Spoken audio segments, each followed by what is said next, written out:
You've seen this before. You've been on both sides of this. What causes an NFL team to overwhelm another one so decisively and early in a game? What goes wrong for that to happen?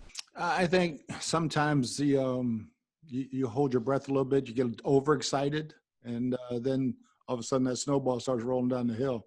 I think the Saints are a very good football team, and you can't come out that way. And we let them get off to a really fast start, and we got off to a no start. So when you dig holes like that against good teams, it's hard to get out of them.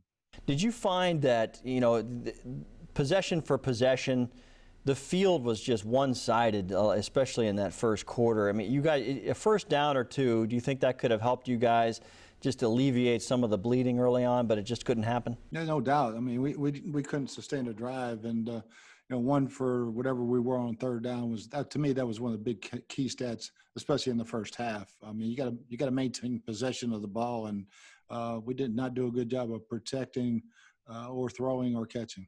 Yeah, Jason Pierre-Paul gets his hands on a ball immediately on that first possession, and he can't reel it in. Next play is a touchdown. Then you get a fumble, but you're stuck on your one, trying to get out of there. Breaks not happening your way, or do you think maybe JPP's play could have altered the game immediately?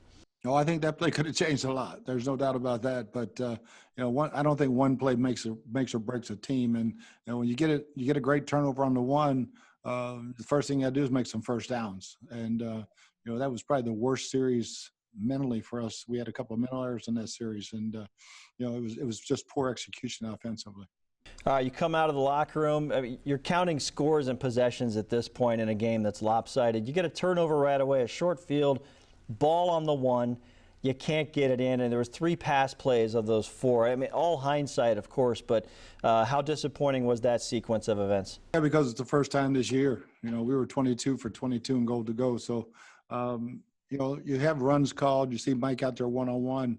Lattimore did a good job of jumping outside, and then we dropped the touchdown pass. I mean, that was a big drop. So, we ran it one time, got stuffed. So it's cover 0. They got the safety in the hole. Somebody's got to run somebody over. But, yeah, it was very disappointing. I think that took all the wind out of the sails. There's always two things involved. There's execution by the players. There's game planning and coaching. But execution-wise, did you guys tackle the way you expected to in this game? No, well, I didn't think we were as physical as we have been. And, I looked back at the game plans, and I thought Todd had a good plan. We just didn't execute very well. And same thing offensively. We did not protect at all.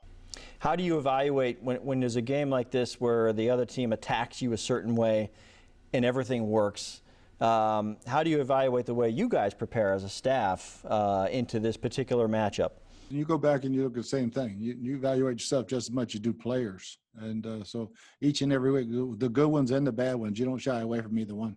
And you've been in this boat before here. You lose a game. You guys have managed to bounce back each time. However, this particular opponent's in your division. It's 2 games now, and they've kind of gone in similar fashion. You may have to play this team again eventually in the big picture if you get to where you want to go. What is it about the Saints that for some reason this team has had a difficult time? No, they're a very good football team. And for whatever reason, we have not played our best in either one of them, but I love a rematch.